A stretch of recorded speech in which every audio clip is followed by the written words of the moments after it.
A tablet can be a lifesaver, right? It's a teacher, a babysitter, a window to the whole world. I mean, they're incredible tools. But what if they're also something way more dangerous? Let's dive into this because it's a dilemma every single one of us is facing right now. I want you to just sit with this question for a second. What if our greatest parenting tool is also their greatest threat? I mean, think about it.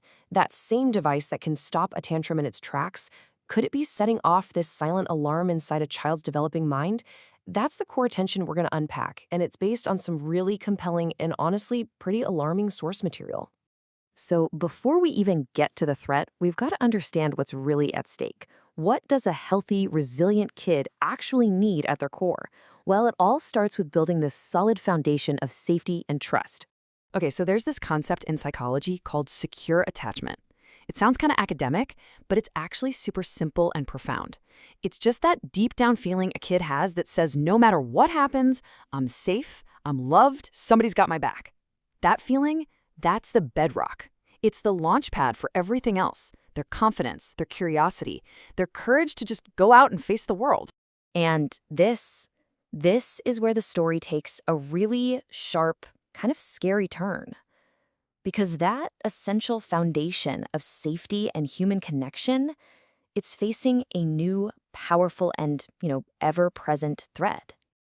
All right, let's get right into the threat itself. The sources we're digging into today, they don't talk about screen time like it's just a harmless toy or a simple distraction. No, they frame it as something way more powerful, something that acts directly on the brain's reward system. Now, this is a direct quote from one of our sources, and wow, it's meant to be shocking. The argument here is that for a brain that's still growing, that constant fire hose of stimulation from a screen isn't just entertainment, it's a neurological event with huge consequences, almost like a powerful addictive drug. So how does that even work? Well, it really all boils down to one little chemical, dopamine. Think of it like this. Every swipe, every short video, every point in a game, it's like a tiny little shot of this feel-good chemical straight to the brain. It's a quick, easy reward. The problem is, the brain starts to crave those easy hits. It literally rewires itself to want that quick fix over the slower, harder rewards of the real world, like reading a book or actually talking to someone. And look, we're not just talking about bad habits here. The central claim is that this whole dopamine cycle can cause physical, permanent changes to the actual structure of a kid's brain. Especially because, well, it's still under construction. This number right here, it's absolutely crucial to understanding this whole thing. 25. That's how old you are before the prefrontal cortex, the part of your brain that's like the CEO in charge of impulse control, planning, and critical thinking, is totally finished developing. That means for nearly 2.5 decades, a child's brain is incredibly vulnerable, basically like wet cement, just ready to be shaped by its environment. So, what happens when that super vulnerable brain gets flooded with all this cheap dopamine from screens? Well, the sources allege some really severe consequences. We're talking about things like the permanent death of nerve cells. Yeah, impaired memory, delayed language skills, and a reduced ability to think critically. It basically creates a brain that can't wait, can't focus, and can't regulate itself, which is also why it's linked to a much higher risk of ADHD.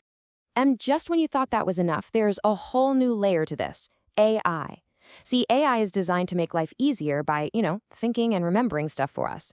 For an adult brain, that can be a great tool. But for a kid's brain, the big concern is that it becomes a crutch, and it stops them from developing the mental muscles they need to have good judgment and just think for themselves.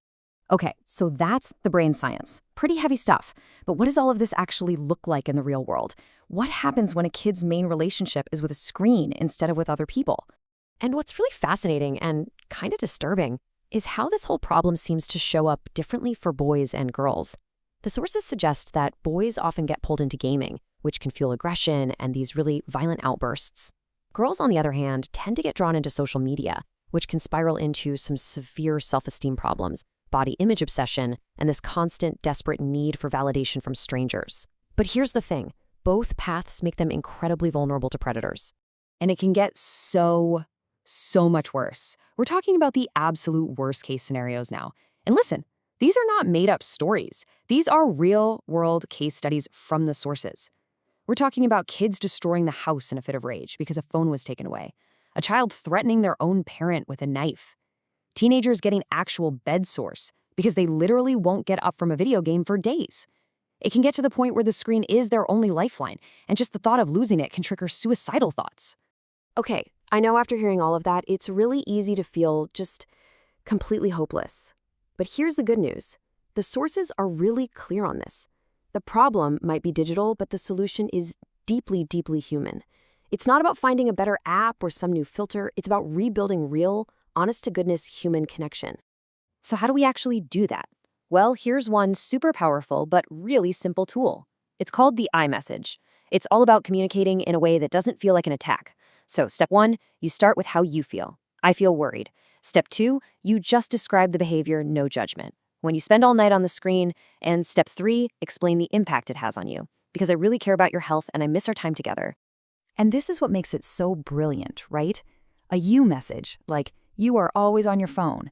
It just sounds like an attack. It builds a wall. But an I message, that's an invitation. It says, hey, here's how I'm feeling, here's my concern, can we please figure this out together? It turns what could be a huge fight into a team project. So that's where all this leaves us. The information is, yes, very alarming. But the antidote is connection.